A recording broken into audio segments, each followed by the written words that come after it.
آپ سب کی سلامتی ہو۔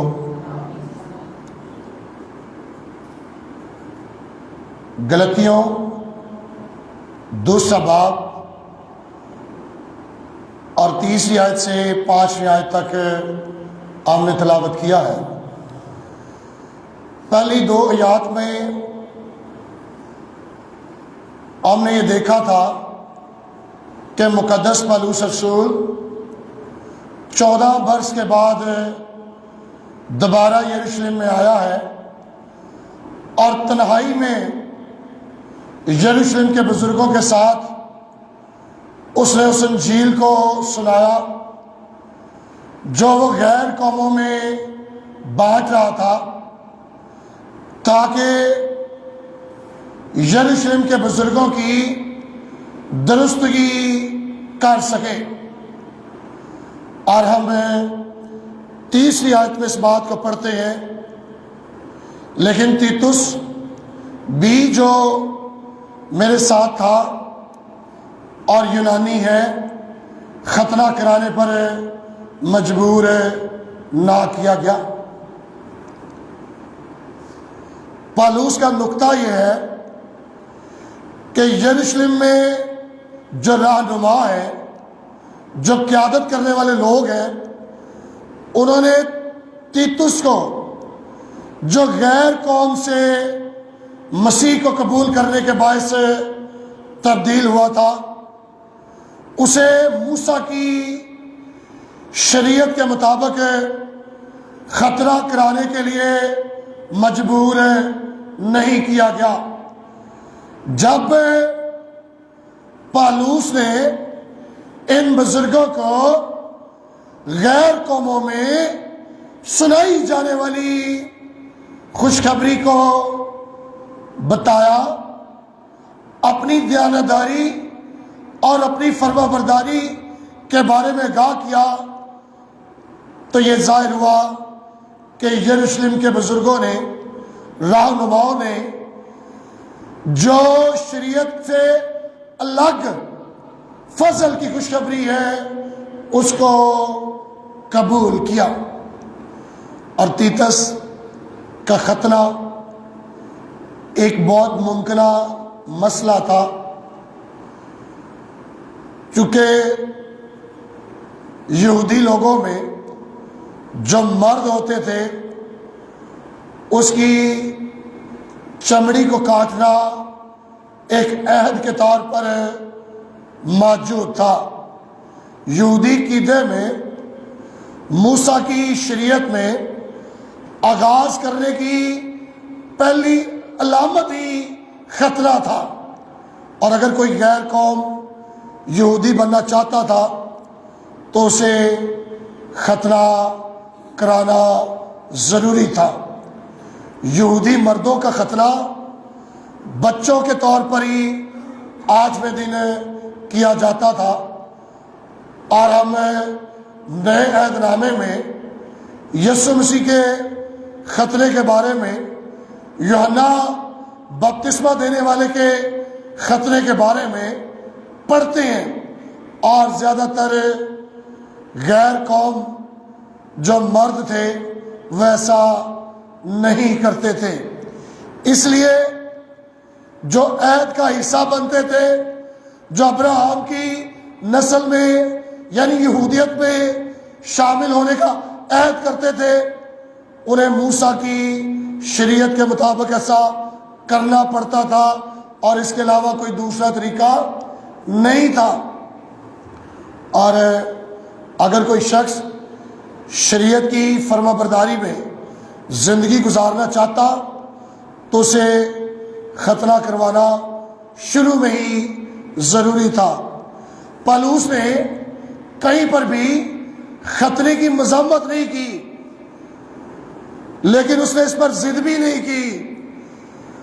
جب آپ اعمال کی کتاب کے 15ویں باب میں ایک کونسل کو جو غیر قوموں کی نجات کے بارے میں یہودیت نے چھیڑی تھی، اس میں بھی آپ دیکھتے ہیں کہ غیر قوموں کو مجبور نہیں کیا گیا کہ وہ موسیٰ کی شریعت کے تابع ہو، اور ان عہدوں کو جو یہودیوں کے لیے تھے ان کو وہ پورا کریں۔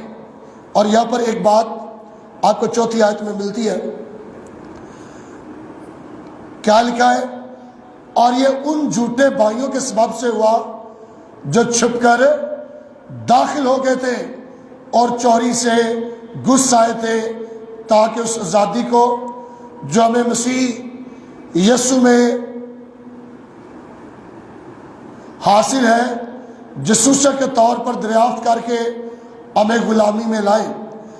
اب یہاں پر مجھے سمجھ آ رہی ہے کہ دوسری آیت میں جو پولس نے یہ کہا کہ میرا جانا مکاشفے کے مطابق ہوا، خدا نے اسے بھیجا، کیوں؟ کیونکہ چوتھی آیت میں لکھا ہے اور یہ ہم جھوٹے بھائیوں کے سبب سے ہوا۔ کچھ جھوٹے استاد غلطیوں میں گھس گئے تھے، اور جو فضل کی خوشخبری تھی، جو مسیح کا دیا گیا فضل تھا، جو آزادی تھی، اس کو دوبارہ غلامی کے جوئے میں جوتنے کے لیے شریعت کو غلطیوں کی کلیسیا میں پریچ کیا جا رہا تھا، اس کی منادی کی جا رہی تھی، اور تیتس میں خطرے کی کمی جھوٹے بھائیوں کی وجہ سے ایک مسئلہ بن گئی، جنہوں نے پولس اور دوسرے مسیحوں کو غلامی میں لانے کی کوشش کی کہ دوبارہ وہ موسیٰ کی شریعت کو بھی پورا کریں اور پھر مسیحی بنے۔ پولس ان آدمیوں کو جنہیں وہ جھوٹا کہتا ہے ایک سخت لقب، ایک ٹائٹل کے ساتھ انہیں یہ سمجھتا کہ وہ جھوٹے ہیں، جو فضل کی خوشخبری کے ساتھ کاموں کو ایڈ کرتے ہیں، جو بپتسموں کو، کلیسیائی رسومات کو مسیح کی انجیل کے ساتھ، مسیح کی قربانی کے ساتھ ایڈ کرتے ہیں، انہیں پولس رسول جھوٹا کہہ کر بڑے سخت لقب کے ساتھ یہاں سے نوازتا ہے۔ وہ اپنے آپ کو سچا مسیحی سمجھتا ہے، چونکہ انہوں نے یسوع مسیح کی طرف سے جب پولس کو مکاشفہ ہوا تھا، جو اسے انجیل ملی تھی، جھوٹے لوگوں نے اس کی مخالفت شروع کی تھی۔ اور اگر آپ پڑھیں پہلے باب کی 6 آیت سے 9 آیت تک، تو آپ کو یہاں پر پولس ان لوگوں کے لیے کچھ لکھتا ہوا ملتا ہے۔ کیا کہتا ہے؟ میں تعجب کرتا ہوں کہ جس نے تمہیں مسیح کے فضل سے بلایا، اس سے تم اس قدر جلد پھر کر کسی اور طرح کی خوشخبری کی طرف مائل ہونے لگے، مگر وہ دوسری نہیں، البتہ بعض ایسے ہیں جو تمہیں گھبرا دیتے ہیں اور مسیح کی خوشخبری کو بگاڑنا چاہتے ہیں۔ لیکن اگر ہم یا آسمان کا کوئی فرشتہ بھی اس خوشخبری کے سوا جو ہم نے تمہیں سنائی کوئی اور خوشخبری تمہیں سنائے تو ملعون ہو۔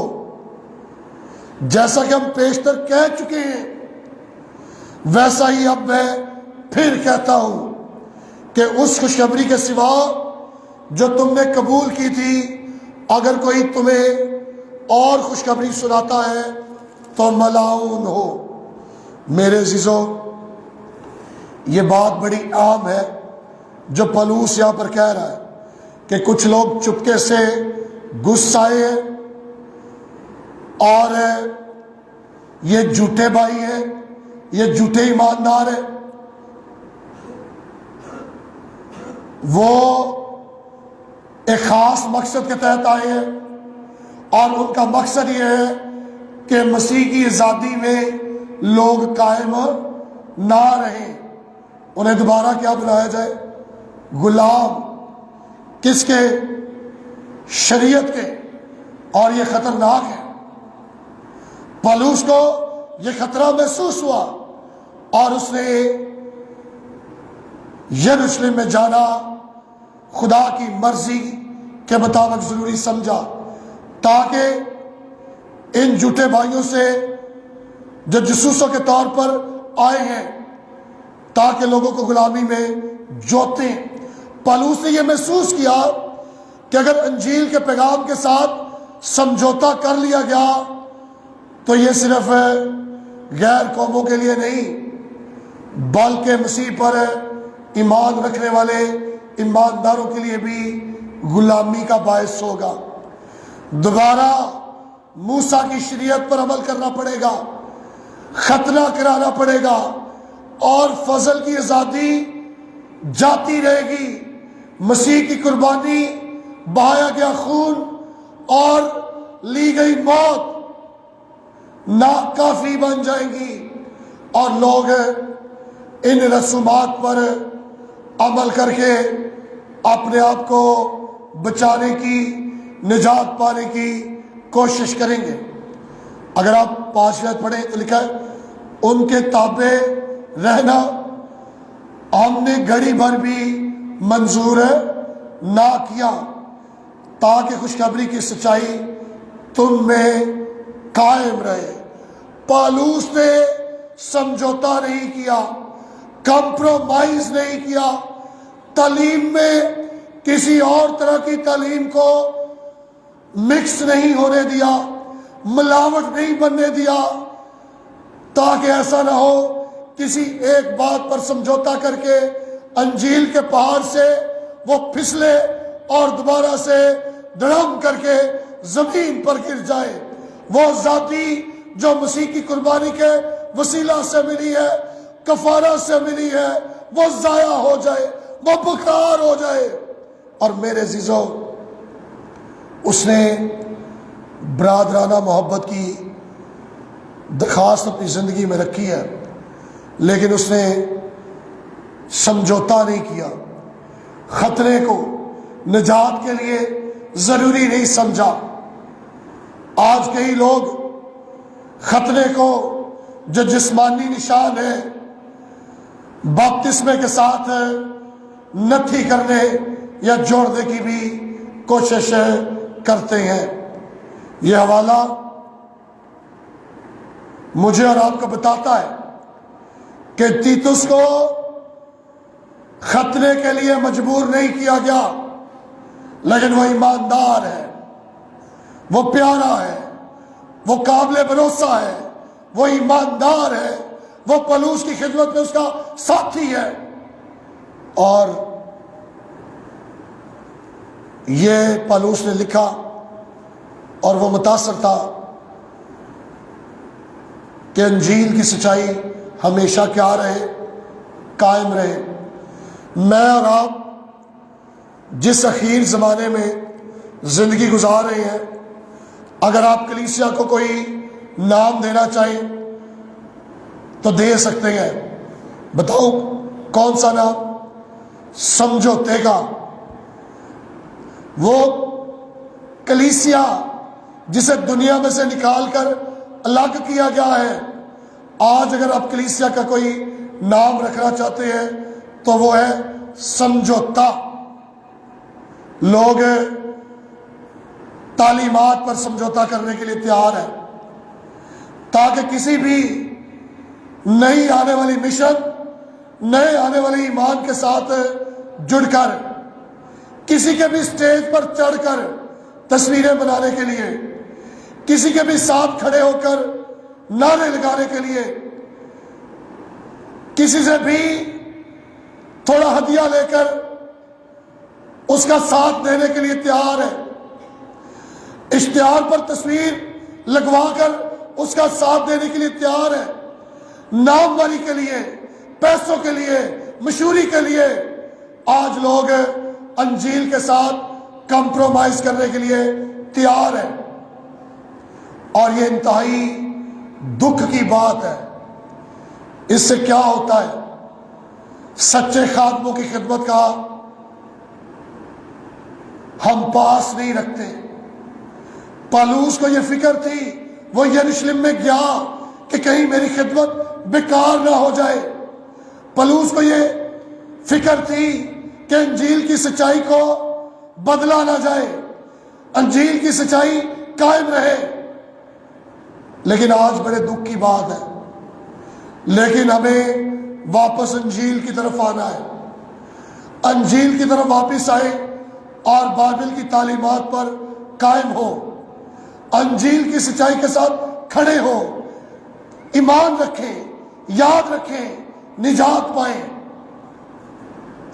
اور اگر ہم جان دینے تک وفادار رہیں گے تو زندگی کا تاج پائیں گے۔ اور جو لوگ انجیل پر سمجھوتا نہیں کریں گے وہ خاص ریوارڈ خداوند کے تخت کے ساتھ بیٹھ کر اس سے حاصل کریں گے۔